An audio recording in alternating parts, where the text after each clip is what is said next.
Good afternoon and welcome to the latest edition of the Married with Children documentary, The Ladies of Married with Children, or the Girls of Married with Children. As we look back throughout the 11 seasons of Married with Children and the numerous female actresses who have guest starred in the iconic TV sitcom. This week, we go to season 3. We go to episode 3. The episode was Pokai. The character in question was a character called Kitty, and she was played by the one and only Ria Pavia. Ria, welcome. And I suppose, first of all, Married with Children, I suppose, iconic in terms of its comedy humor, in terms of its history on cable TV right across not only America, but in fairness, across the globe in terms of its how many times it's been seen over and over again. And how thrilled are you to be part of that sort of history, that nostalgia? Oh, thrilled is the word. It was really an honor to be on that set and to be a part of, television history, as you said. I was a little nervous, I'm not going to lie, just because of the reputation, but they were so welcoming, as if I was a part of their family right away. It was sweet. It was sweet, and it gave me comfort and, made it all the better. And Ria, I'm speaking to a number of actresses so far. Some of them experienced at the time, some of them beginners, and in terms of it was their first or second ever sort of project in terms of Hollywood. How was it for you? Was Married with Children one of your first breaks in the industry? I would say one of, definitely not the first. I was on Growing Pains also. That was before Married with Children, I think. Yes, it was. And I did a couple soap operas before that too, and commercials. But for sure, it was probably the biggest, most high profile, visible job that I had. Yeah, and I suppose, Ria, in terms of Married with Children, it was a massive success for the Fox network. It sort of brought Fox through the troublesome times in its earliest production, and probably put it on the map. And you came in season 3, and I suppose at that stage, Married with Children's popularity was really, I suppose, had taken off in terms of it had become a household show right across America, and everyone was sort of tuning in on a weekly basis to see what was happening in the cable TV show. And in terms, it was nearly in every sort of family home throughout the state. So landing a gig in Married with Children obviously gave you sort of prime exposure that you knew that you were going to be seen by millions all across the states. Yeah. Are you asking me how it felt to be seen by millions? Yeah. I didn't want to think about it too much because then I might get nervous again. I just really leaned into the actual work, which is, lines and acting 101 and all of that. And just tried to stay very present. It was filmed in front of a studio audience, wasn't it? Yes, of course, right? Yeah. I've come from a theater background, so that's very comfortable to me to have a live audience there. So I think that I'm very much in my element when that happens. So I didn't try to think about all the people that are going to be seeing on TV. I treated it almost as if it was a play, and that helped. And I suppose the theme of the episode really was around American football. And I suppose it's centered on the two Bundys in particular, Al Bundy and I suppose Kelly Bundy. And they both were drawn to one guy in particular, Matt, played by Bew Draymond. I suppose he was the quarterback that was going to be breaking Al's most famous Pokai record. But obviously he had the distraction because obviously he caught Kelly's lowering, I suppose, attentions, I suppose, in terms of her attractions. And I suppose in terms of your character, you get introduced when Kelly tries to join your cheerleading team, which you were a cheerleader sort of member of to try and grab Matt's attention. She doesn't really look kindly on ye fellow cheerleaders, but she's accepted by the head cheerleader, Cynthia Sound, who, dare I say it, had, let's say, a secret closet, but in terms of her liking towards Kelly as such. So it almost felt like what I'd say a tug of war was going on in that show. Mm-hmm. Yes, it was high drama. And obviously she's there just to get to the guy, and I'm in the way. I was a cheerleader in school. I'm from Rochester, New York, and I was a cheerleader growing up. So it was very easy for me to be in the, wardrobe and be in that world and all of that. And I should mention that I knew Christine Applegate before I was on the show. So that was very helpful too. We ran kind of in the same circles, and so it was great to get to work with her, as that made me comfortable too, as I mentioned. And I suppose, Ria, in terms of your character, Kitty, she was the ever sort of quintessential sort of cheerleader. She was mainly interested in the cheerleading aspect of the team, and cheering on sort of Pokai, while Kelly sort of really saw cheerleaders as a bit of, I suppose, floozies in terms of being innocent and not out there in terms of her rebel sort of nature. So while you were trying to concentrate on the cheerleading aspect, she very much sort of frowned on what you were doing. Yeah, now that you mentioned that, I recall I was looking for the episode earlier today, and I couldn't watch it in its entirety, but you're right. She was kind of judgmental, her character was, not Christine. Yeah. But I'm defensive about cheerleading. This is a very important athletic conquest, I guess, or, it should be an Olympic sport, right? That's my attitude as the character, as Kitty.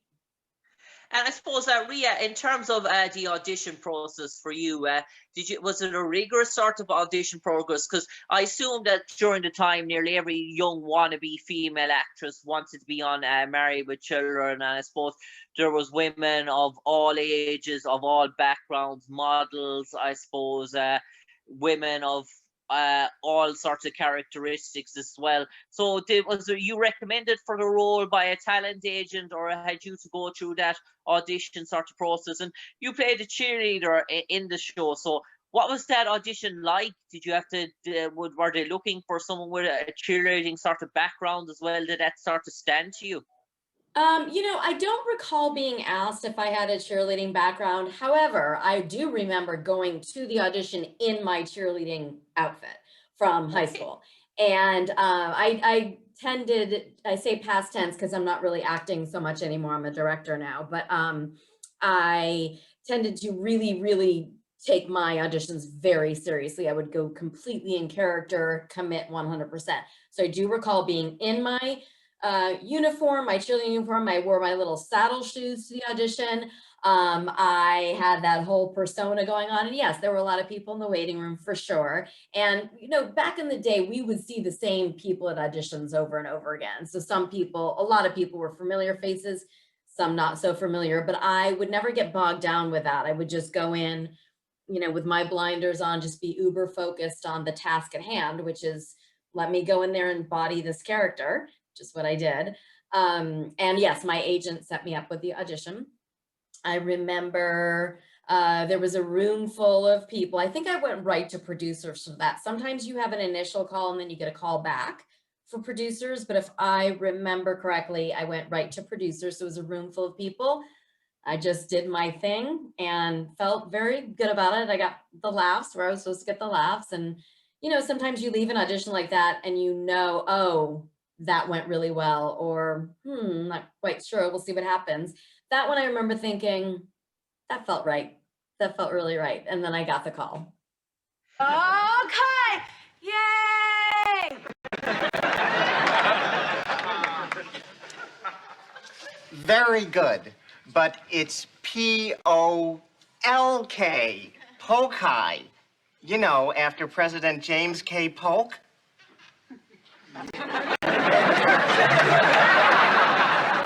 What do you think, Miss Mount? I like her. I like her a lot.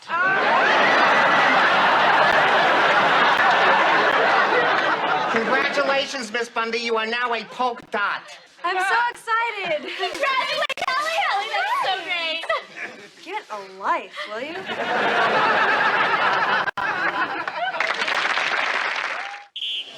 And Ria, you mentioned getting the call there. I suppose Married with Children was really a busy sort of TV show in terms of they were doing numerous episodes, 20 episodes per season. So once an episode was sort of being scripted and auditioning for guest characters, I suppose it was a quick sort of turnaround, I imagine, from the time of the audition to getting the call. So was it a case of getting the call really 48 hours later or even less?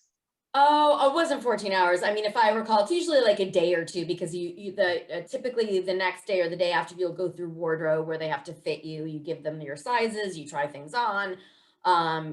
Typically you'll have a couple days later, you'll have what's called a table reading where the stars of the show and all the guest cast sit around a table with executives watching, and you do a read through, and then you start to rehearse.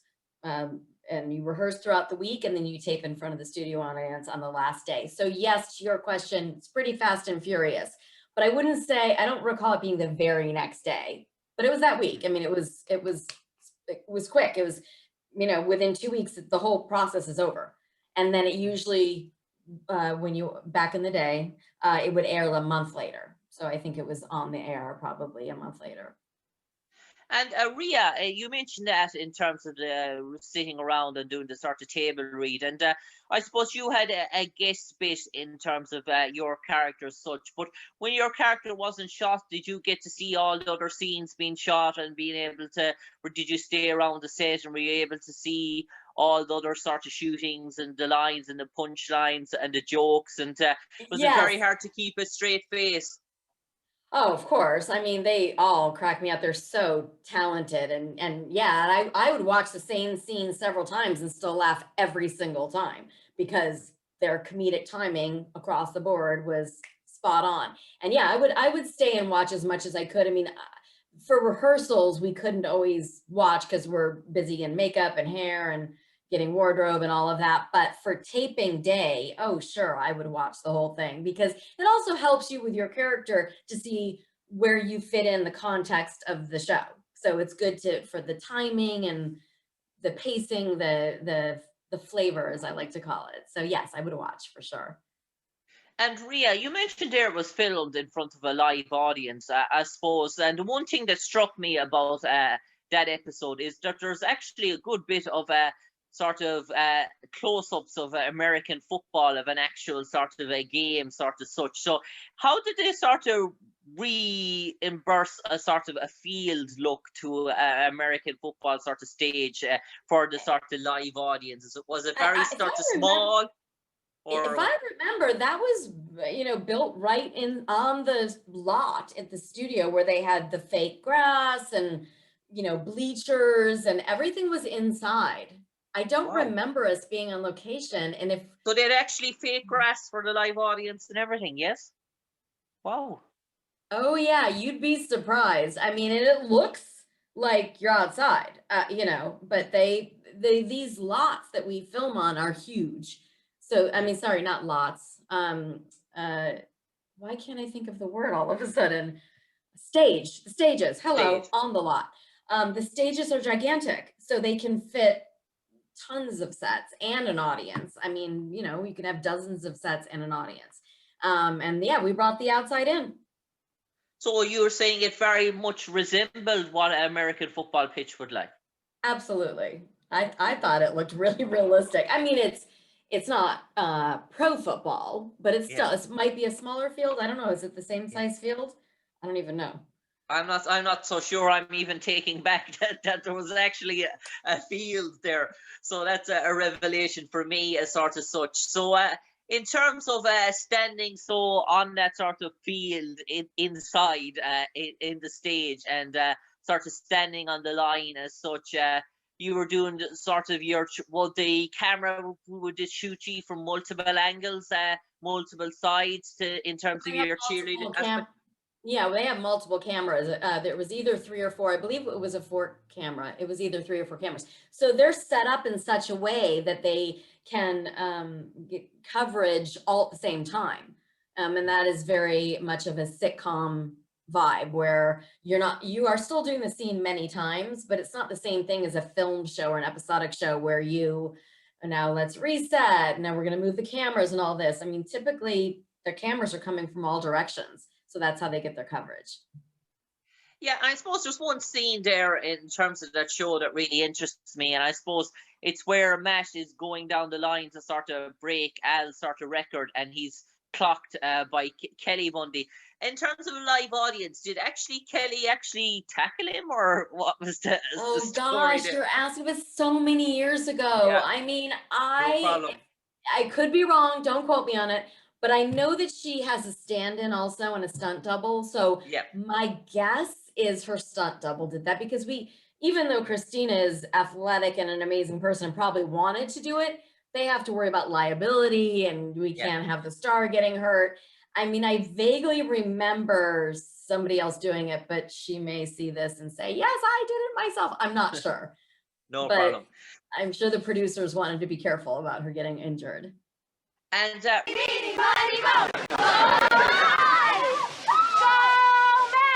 Come here!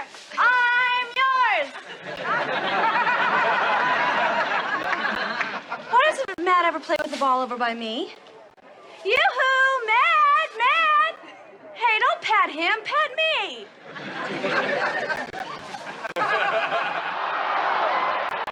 Ria, in terms of you mentioned the episode when sort of was broadcast in a sort of a month later after the sort of filming, and you probably had that air date. I suppose, do you remember anything about that air date? Were you with family, loved ones? Did you tell your parents or brothers or sisters? Or, of course. Of course. Are you kidding? I blasted it from the rooftops. This is before social media, because I would have put it all over social media. But it was more like, guess what? You know, I'm so excited. It was a big honor, like I said. And also just, you know, it's a very competitive industry. So when you would see 25 people in the waiting room, and that's just when you were there, you have to imagine that there were a lot of other people auditioning for the role, and you get that call. It's a great feeling. It really is. And I suppose, Ria, in terms of having Married with Children on your resume at that stage in the late 80s as such, did that sort of open up sort of more opportunities in terms of other sort of projects when your talent agent can say, oh, last month she was in Married with Children? Does it sort of open up eyes and lead to more projects coming down your pipeline? Absolutely. I think work begets work in any industry, especially ours. And I mean, it wouldn't necessarily get me another job, but it would get me more opportunities. They could say, oh, look, she just guest starred on Married with Children and Who's the Boss and whatever else I did back in the day, ER, you know, you start to gain those credits, and sure, there's an appeal to that. And it did open doors. Absolutely. And also just confidence. Yep. And it's also great to have those samples on a reel. We all have reels that show our work, little snippets of work that we've done. And that's just another thing to add to the reels. So that's good too. I mean, speaking some of the actresses, they still tell me even to this day in the 2020 that they get residuals on a monthly sort of basis from their time in sort of Married with Children. Now they're very small, but they're still coming in the door because it's been shown all over the world and in so many different TV stations and dubbed in so many different languages. Is that a sort of a similar story for yourself? Absolutely. And it's always talk about surprises and feeling like you're getting a gift. It's a great, like, oh my gosh, yay, it's still happening. Or I'll get a call from someone in my family, like a relative from another state saying, I just saw you on TV. And yeah, it's nice that they see it, and it's nice that we still get paid. I mean, it was just so long ago that it's always it's a pleasant surprise. And is it any surprise to you, really, that Ria, that Married with Children traveled the globe and it traveled outside the United States in terms of its domain? And you appeared in season 3. It went on to have another 8 seasons after your appearance. Is that no surprise to you in terms of the show's dominance that it went on to? And that's an historic thing back in the 80s and late 90s to have 11 seasons. Yeah, I didn't realize there were 11 seasons, but it's not a surprise because I think it was just, as I said, great comedy, great timing, good subject matter, and just a wonderful escape. You want to laugh? Go watch Married with Children. So it's not a surprise that it appeals to the masses and still does. You know, it's a great throwback. It's iconic. And I suppose, Ria Pavia, before I let you go, let's pretend, sort of rack your mind now in terms of trying to stimulate an answer for you. Let's pretend there was a Married with Children encyclopedia, a dictionary as such, and they were sort of the editors and producers of the encyclopedia, right? They were trying to put it together of all the characters that appeared in Marriage with Children throughout the 11 seasons, the fictional characters. So they came to season 3, they came to your episode, they came to your character Kitty.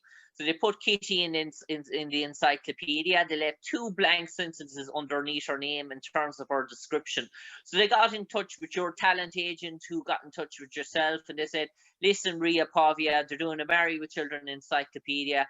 They want you to write the 2 sentences in terms of the character's description of Kitty having portrayed that role in Married with Children, to summarize what Kitty was like, or what was her character.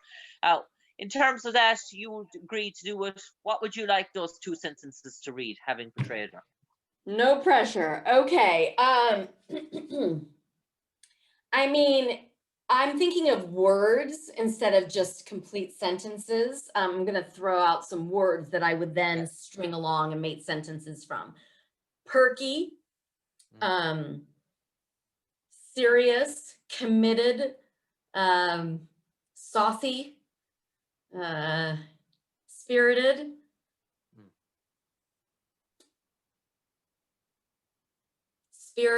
I already said that. Yeah. I'm giving you all these adjectives. Innocent, would she be? Innocent? Yes, naive. And actually serious. Like, I think that Kitty doesn't know this, but she takes what she does so seriously that she forgets it's cheerleading. It's okay. Yeah. It's not quite, you know, but you gotta love a passionate. That's another one. You gotta love a passionate person. And I suppose, Ria, lastly, in terms of your time in Married with Children, I suppose if you to summarize it up in one sentence, the whole experience, looking back, or even one word would do it, what would that be? Fulfilling. Mm-hmm. Ria Pavia, an absolute pleasure talking to you today to relive your experience of your time in Married with Children, playing the role of Kitty in season 3, episode 3, Pokai. We do advise people that if they're listening in or tuning in and they have a bit of free time on their hands and they want to immerse in some Bundyism, to go back to that episode, do check it out. Do look out for Kitty's character in particular, and sort of do reminisce about that fun times in American TV history. Ria Pavia, an absolute pleasure, and we wish you a prosperous 2021. Thank you so much. Nice to meet you. Bye, everyone. Take care.